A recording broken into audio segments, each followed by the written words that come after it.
She fell into the dust, wounded and weak. Foes neared, until a man whispered, "Rise! You are not alone." The desert wind howled across the battlefield, stirring ash and the scent of burnt metal. Smoke coiled into the sky where ships had once flown, now nothing more than craters and twisted wreckage. And there, in the center of the ruined plain, lay Commander Elira Tven, her breathing shallow, her vision dim. Blood leaked from the gash in her side, hot and steady. Her right leg refused to move. Her rifle was broken, her blade lost. The sand clung to her as if trying to bury her before the enemy even arrived. Her forces were gone. Her communication line was dead.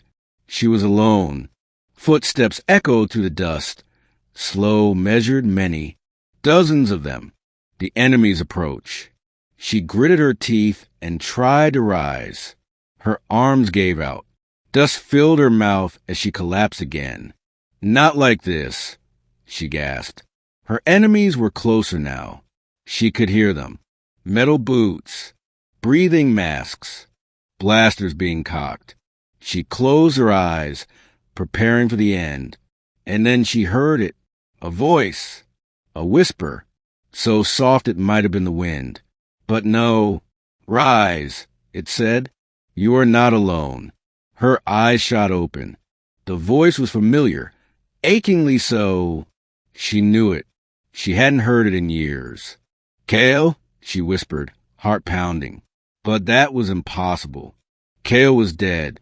He had died during the Battle of Ezeron Ridge. She had seen the ship explode with her own eyes. And yet, she turned her head and saw a figure moving through the smoke. At first, it was only a silhouette, tall, broad-shouldered, walking toward her with calm defiance. Blaster fire rang out, but it did not touch him. It hissed past like it feared him. "Cale," she said louder. The figure reached her. He knelt, and when the dust cleared for a heartbeat, she saw his face. It was him, older, scarred, but unmistakably him. "I told you," he said softly, a small smile on his lips. "You're not alone." She stared, breath caught. "How? You died." He gently pressed a stim pack to her side. The pain dulled instantly.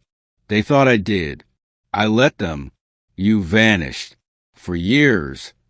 I was captured, escaped, couldn't return. Not until now." She trembled.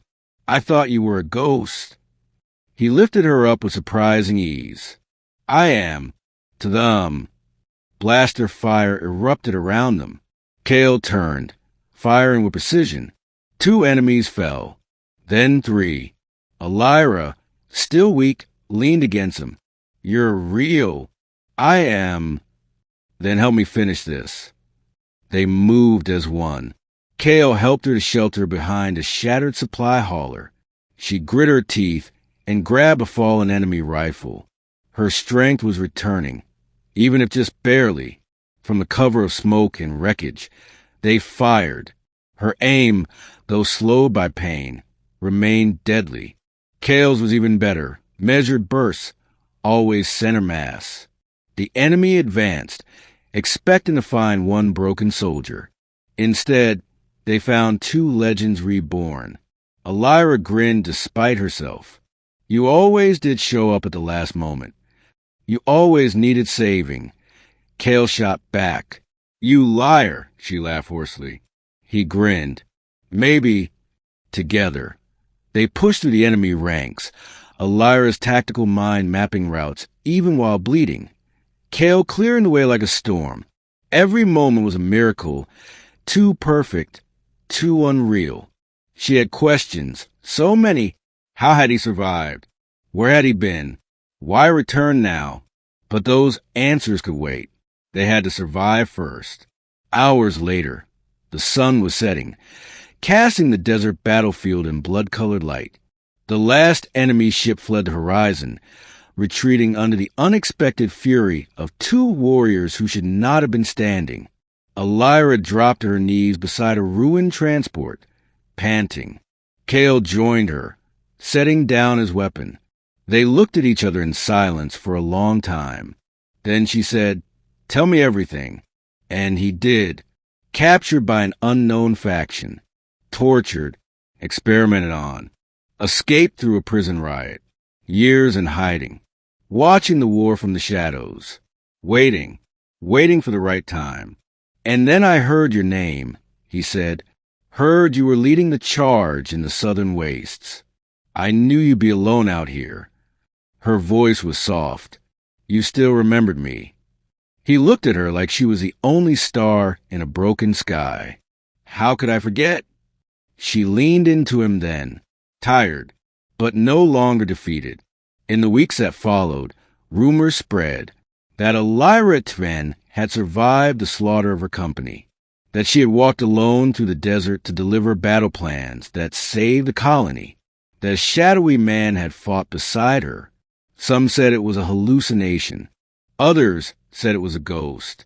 Elira never spoke of it in public, but those close to her noticed she no longer walked alone.